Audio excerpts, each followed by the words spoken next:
Alors, dans cette vidéo, j'ai envie de vous parler de en quoi on peut reconnaître une personne au potentiel, HP, surdoué, ZEP, suréfficient, tous les termes que... Ah, philo-cognitif, j'ai oublié. Tous les termes voilà, qui désignent des personnes dont la définition la plus commune et reconnue scientifiquement, c'est d'avoir passé ce fameux test de QI, test Weiss pour les adultes, et d'avoir dépassé les 130. Euh, donc, quelles caractéristiques on peut avoir dans ces personnalités-là, qu'est-ce qu'elles ont un peu en commun, en sachant que, bien sûr, vous le direz un peu partout dans les articles, les livres, les blogs, les conférences, que chaque haut potentiel est différent les uns des autres. Donc là, je vais vous sortir des grandes généralités, mais disons que si vous en avez un bon nombre, il y a des chances que vous fassiez partie de cette population des surdoués. Donc avant tout, je dirais, c'est une réflexion qui est très rapide. Les choses vont vite, vous percutez rapidement et donc vous avez rapidement les solutions. Pour vous, ça vous semble évident, c'est totalement naturel. Et pour les autres, parfois il faut un peu plus de temps. Moi, j'avais cette sensation parfois d'avoir un esprit vachement pratique par rapport à d'autres. Je comprenais pas qu'ils n'arrivaient pas aussi facilement à la même conclusion que moi. Et bah ouais, mais il y a des sujets sur lesquels vous êtes beaucoup plus rapide. Ça peut ne pas être tous les sujets, j'en conviens, et on en parlera dans une autre vidéo, justement, de ce qu'on appelle les intelligences multiples. Autre caractéristique que je trouve assez présente dans à peu près, enfin voilà, à peu près chez tous mes clients, c'est ce besoin boulimique d'apprentissage. C'est un besoin de stimulation intellectuelle en permanence. Donc, apprendre toujours, voilà, avoir envie de découvrir des nouveaux sujets, c'est comme une faim intellectuelle. Il y a besoin de nourrir ce cerveau, de lui donner du grain à moudre, sinon il y a un vrai ennui qui se crée. Et l'ennui, c'est quelque chose qui est difficile à gérer pour le haut potentiel. Avec ce besoin important de stimulation intellectuelle, euh, il y a parfois ce qu'on appelle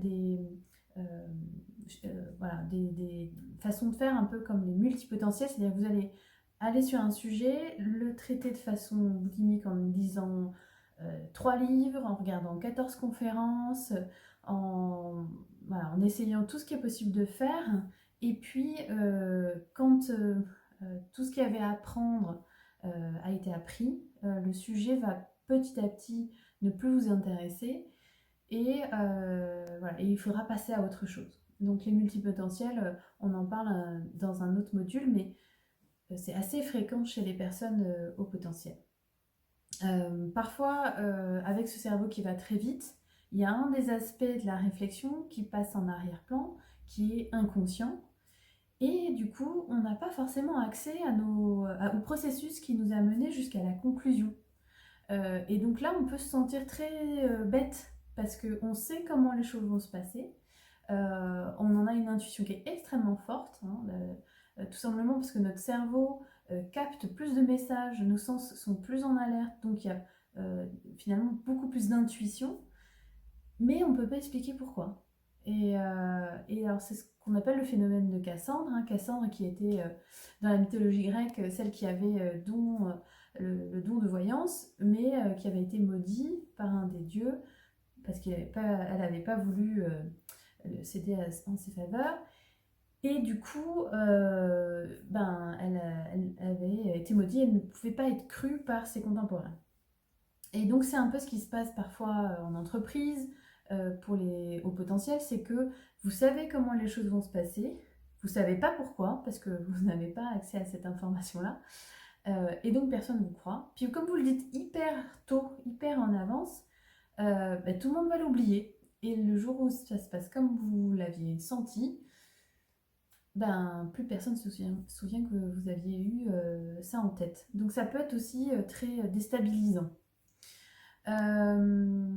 Donc, du fait de ce besoin de stimulation intellectuelle en permanence, la difficulté, ça va être de gérer la routine, les habitudes, les tâches répétitives. Parce que là, il n'y a rien de nouveau, il n'y a rien à apprendre. Et parfois, ça peut être très compliqué pour les HP de gérer ce truc routinier. Moi, pour vous donner un exemple, par exemple, quand j'habitais Paris, je circulais en scooter et c'était compliqué pour moi de prendre tous les jours le même chemin. Il fallait toujours que je change quelque chose. Donc j'ai fini par connaître assez bien Paris et ses différents quartiers parce que je testais tous les jours des nouveaux chemins. Autre point, c'est l'humour décalé. Personnellement, je vois pas trop en quoi j'ai un humour décalé. Je le trouve tout à fait normal.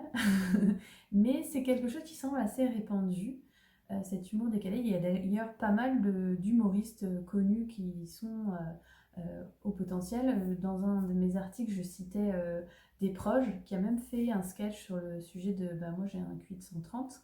Je vous le mettrai en lien. Donc voilà, ça peut être un humour plus noir, un humour plus cynique, un humour basé sur des jeux de mots. Parce que ça, c'est aussi un point particulier, c'est que les HP ont besoin d'un vocabulaire précis et détaillé quand ils communiquent. Et c'est quelque chose voilà, qui m'a sauté à la figure quand j'ai lu les livres sur le haut potentiel là-dessus. Et un jour, très rapidement après, mon mari dit à ma fille tiens, va mettre ta jupe. Et je lui dis mais non, c'est pas une jupe, c'est une robe. Et là, ça m'a fait tilt et je me suis dit waouh, mais je le fais tout le temps en fait. Je dois être insupportable. Bon, et donc mes filles le font maintenant aussi à leur tour. Voilà, le besoin de vocabulaire précis. On peut reconnaître aussi une bonne mémoire chez les hauts potentiels. Mais pareil, souvent c'est un aspect qui n'est pas forcément retenu parce que ça vous semble normal. Et puis ça peut être une bonne mémoire pour certains sujets et pas pour d'autres. Par exemple, moi je retiens bien les événements, je retiens bien les histoires, mais je ne vais pas forcément retenir bien les dates, sauf si j'ai mis une histoire derrière. Donc on a tous des filtres d'attention différents, et donc en fonction des gens, il y a des choses qui sont être plus ou moins bien mémorisées. Je retiens hyper bien les chiffres, par exemple. Ça sert à quoi? Je ne sais pas. Mais voilà, c'est des aspects comme ça. On va reconnaître aussi un haut potentiel parce qu'il a des valeurs qui lui sont chevillées au corps.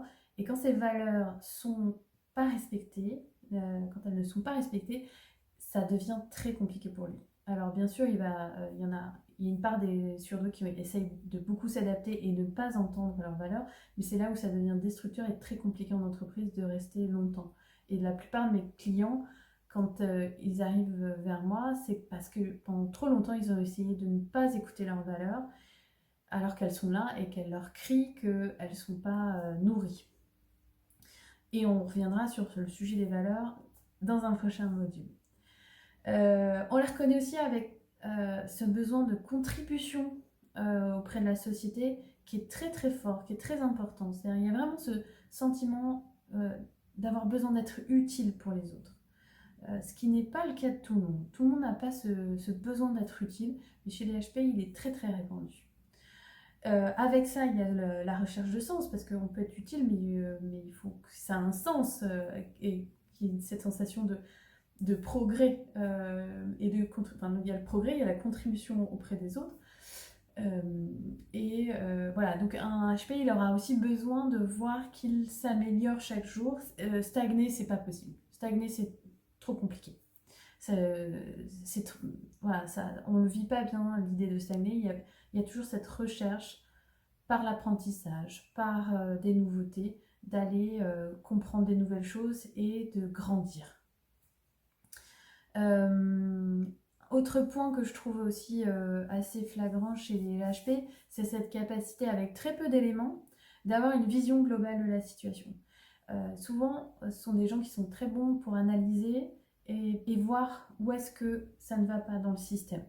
Ça, c'est souvent voilà, des gens qui sont de très bons conseils parce que ils analysent très rapidement la situation et ils peuvent vous dire où est-ce qu'il faut changer quelque chose pour améliorer la situation. C'est comme si on avait finalement un radar pour sentir où est-ce qu'il y a les grains de sable dans ce système. C'est un outil, un truc en plus. Pour nous, ça nous saute aux yeux et c'est vraiment pas quelque chose d'évident. pour le reste des personnes. Et puis, pour une partie des HP, peut-être pas tous, il y a quand même un peu un côté bisounours. Il faut se l'avouer. Moi, j'ai carrément un côté bisounours, mais je me soigne.